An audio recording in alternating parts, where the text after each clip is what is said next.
कि मेरी फैमिली बोलती है अभी तो आए थे प्रेयर पे, अभी फिर प्रेयर, अभी हम रात को फिर प्रेयर, सुबह उठने के बाद फिर प्रेयर। अगर हम डिसिप्लिन में रहेंगे, आप बड़ा जहाज ऐसे चलाओगे जैसे आप बाइक चला रहे हो।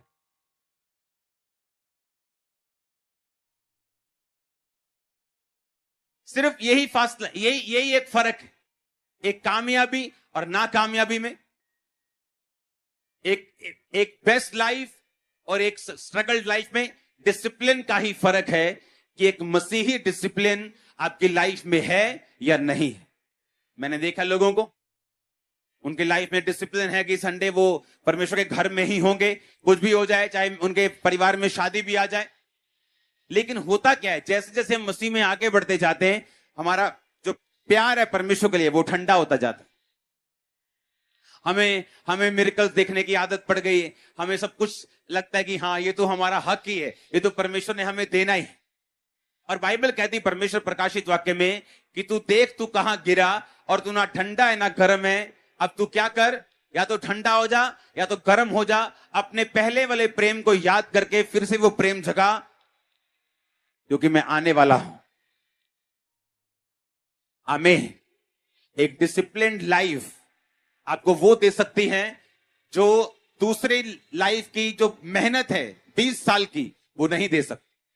डिसिप्लिन में रह के, एक स्पिरिचुअल डिसिप्लिन आपके लिए ठहराया गया। आप क्रिश्चियन हैं, आपको क्या करना है, कितना करना है, कब करना है, आपको स्पिरिचुअल डिसिप्लिन में रह के चलना है। आमीन। आप देख लो, बाइबल पढ़ लो, जिन लोगों ने डिसिप्लिन में लाइफ बिताई है वो लोग आराम से कामयाब हुए। यूसुफ आराम से कामयाब हुआ, डिसिप्लिन लाइफ, बॉडी पे कंट्रोल है। डैनियल आराम से कामयाब हुआ, डिसिप्लिन लाइफ। अब मैंने कहा आप करके देखना है, आप 10 दिन लगातार प्रार्थना करके देखो, 2 टाइम या 3 टाइम, 11वें दिन आपका दिल नहीं करेगा। लेकिन अगर आपको आदत पड़ जाए और आप आदत रोज करना शुरू कर दें, डिसिप्लिन की आदत डाल दें, आपका रिजल्ट आपको मजबूर कर देगा, फिर आप आगे बढ़ें और अधिक डिसिप्लिन में जिए, आपका रिजल्ट आपको बताएगा। आमीन। क्योंकि बिना डिसिप्लिन के डिसाइपल तो कोई है ही नहीं, चेले का तो मतलब ही नहीं। अगर लाइफ में डिसिप्लिन नहीं है, आप डिसाइपल नहीं। आमीन। उसने कहा अगर तुम मेरा चेला होना चाहता, अपने आप का इनकार कर, अपना क्रूस उठा। आज दिल कर रहा है, आज महसूस हो रहा है, अच्छा चलो चर्च चलते हैं, नहीं आज ठंड बहुत है, नहीं आज गर्मी बहुत है, नहीं आज बारिश बहुत है। डिसिप्लिन। जब आप फौजियों के कहां जाते हैं, उनके कैंट एरिया में जाते हैं, कि कई जगहों के बाद फौजी की ड्यूटी लगी, वो सीधा ही खड़ा रहता है, वो ऐसे ऐसे भी नहीं कर सकता, पसीना भी नहीं पहुंच सकता, सीधा खड़ा है। Discipline life. उसने कहा मैंने तुम्हें सोल्जर्स की नाइफ भर्ती किया है, तो इससे अच्छा ये कि जब तू युद्ध के मैदान में हो और अपनी वाइफ के बारे में सोचे और वहां गोली खाए, उसके बाद ना तो वाइफ के काम आए ना देश के काम आए। एक तरफ ध्यान दे, अपने देश के काम आ, रिटायरमेंट हो जाएगी, वाइफ के भी काम आ जाएगा तू। हाँ, अपने पड़ोसी को बोलो डिसिप्लिन लाइफ जीनी है, काबू वाली लाइफ जीनी है। आत्मिक, शारीरिक, मानसिक, हर तरह का डिसिप्लिन अपनी लाइफ में रखना है। आमीन। जिसकी कहता आत्मा वश में नहीं, डिसिप्लिन में नहीं, वो ऐसे नगर के समान है जिसकी 4 दीवारी तोड़ दी गई है। फिर शैतान कहीं से भी आएगा और अटैक करेगा, किधर से भी आएगा, आप उसे रोक नहीं सकते, क्योंकि आपने वो खुला छोड़ा हुआ सारा कुछ। वो कहीं भी आ सकता है, किधर से भी आ सकता है, कभी भी अटैक कर सकता है। वो कहता है ऐसे शहर के समान है जिसकी 4 दीवारी को तोड़ दिया गया है, जिसकी आत्मा वश में नहीं। हालेलुया। आपकी लाइफ की बहुत सारी मुसीबतें आपकी अपनी ही कई बार गलतियों का नतीजा होती हैं, लेकिन हम उसे देख नहीं पाते क्योंकि हमारा नजरिया स्पिरिचुअल नहीं। दाऊद ने जब गलती की, व्यभिचार किया, और रास्ते में उस पर एक बंदा श्राप देने के लिए और पत्थर मारने के लिए और उस पर रेता फेंकने के लिए आया, उसको श्राप दिया, तू है ही ऐसा था, हमें मालूम है तू है ही कातिल है, जबकि ऐसा नहीं था। उससे एक गुनाह हो गया था, उसके कारण उसकी लाइफ में मुसीबत आई। अब दाऊद ने क्या कहा? उसने कहा इसको कुछ मत कहना, क्योंकि जो ये कर रहा है उसको यहोवा ने करने के लिए बोला है। ये मेरी बेइज्जती खुद नहीं कर रहा, यहोवा ने इसको करने के लिए बोला है।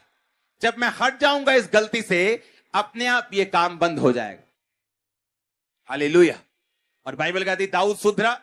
उसने कहा परमेश्वर अपनी आत्मा को मुझसे अलग ना कर, अपना उदार आत्मा देकर मुझे संभाल, मुझे माफ कर, मुझे पाक कर, जूफा से मुझे धोकर शुद्ध कर, मुझे बर्फ की नहीं सफेद कर। उसे मालूम था मैं जैसे ही फिर से डिसिप्लिन लाइफ जीऊंगा, बरकतें फिर से वापिस आए। कितने मेरी बात को समझ रहे हैं? यही मेन सीक्रेट, ऐसी लाइफ जिसमें डिसिप्लिन हो, जिसमें वर्ड के अनुसार चलना हो, प्रार्थना का डिसिप्लिन हो, आने जाने का डिसिप्लिन हो, फिर देखो क्या होता। आमीन। उसने कहा तू मेरा चेला है तो अपना क्रूस उठा। यीशु मसीह का क्रूस उठाने से शैतान कितना उसको मना करता रहा। पहले पतरस से आया, हे प्रभु तेरे साथ कभी ऐसा ना हो कि तू अपना क्रूस उठाए। यीशु मसीह ने कहा ओ शैतान मेरे सामने से दूर हो जा, क्योंकि तू मेरे लिए ठोकर का कारण है। और शैतान भी आता आपके लाइफ में, आपके करीबी लोगों से। आप प्रार्थना में बैठे, आपकी बहन आगे बोलेगी दीदी देख ले, फिर अब पट्टे देखना प्रोग्राम पे एंड नहीं मेरी। आप इसे बड़ा प्यार कर रही है इस टाइम, पर वो क्या है? वो नहीं चाहता आप क्रूस उठाएं, वो नहीं चाहता आप क्रिश्चियन चीजों को प्रैक्टिस करें, आप डिसाइपलशिप को प्रैक्टिस करें, आप डिसिप्लिन में रहें। वो नहीं चाहता। यीशु मसीह को उसका क्रूस उठाने से रोकने के लिए पतरस का यूज किया शैतान ने। और परमेश्वर ने यह नहीं कहा पतरस, परमेश्वर ने कहा शैतान मेरे सामने से दूर हो जा, तू मेरे लिए ठोकर का कारण है।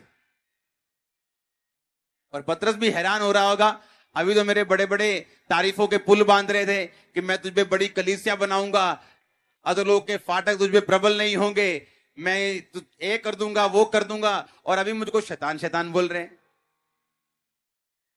और शैतान ऐसे ही आपको रोकने के लिए आता है।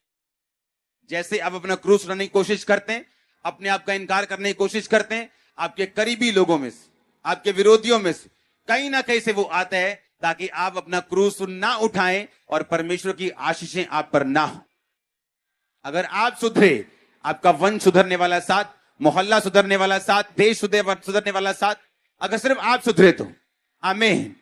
अगर सिर्फ आप ब्लेस हुए, देखो कितने लोग ब्लेस होंगे, कितने लोग बदलेंगे, कितनों की लाइफ चेंज होगी अगर आप लोग बदलेंगे तो।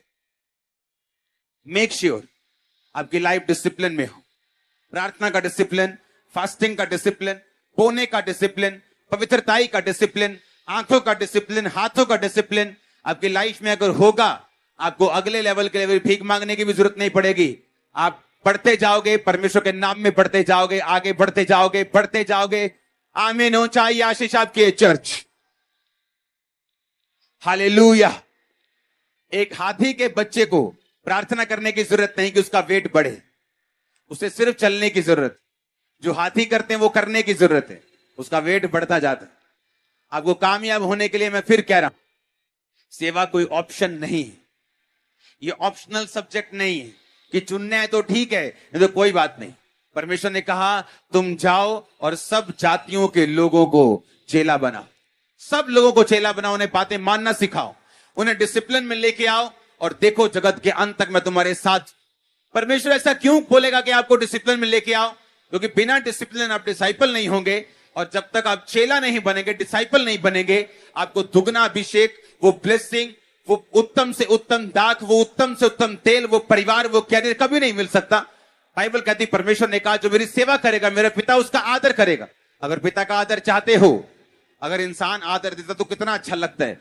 जब पिता आदर देगा, जमीन और आसमान का मालिक आदर देगा, सोचो कहां, कितना और क्या क्या वो आपको देगा। और उसने कहा अगर तू आदर चाहता मेरी सेवा कर। सेवा करने का मतलब डिसिप्लिन में रह के कर, डिसाइपल बन के कर, लोगों को सिखा जो तू भी सीख रहा है। तो परमेश्वर ने कहा वो ब्लेसिंग तुम्हारी होंगी, उत्तम से उत्तम दाख, उत्तम से उत्तम तेल, यानी हर वो चीज जो दुनिया में परमेश्वर ने बनाई वो तुम्हारी होगी और बेस्ट के रूप में होगी। ऐसा परमेश्वर चाहते हैं। क्रिश्चियनिटी सिंपल है। हमारे डिसिप्लिन में ना रहने से इसको कॉम्प्लिकेटेड लोगों ने बना दिया। ये बहुत सिंपल है, बिल्कुल आसान है परमेश्वर के वचन पे चलना।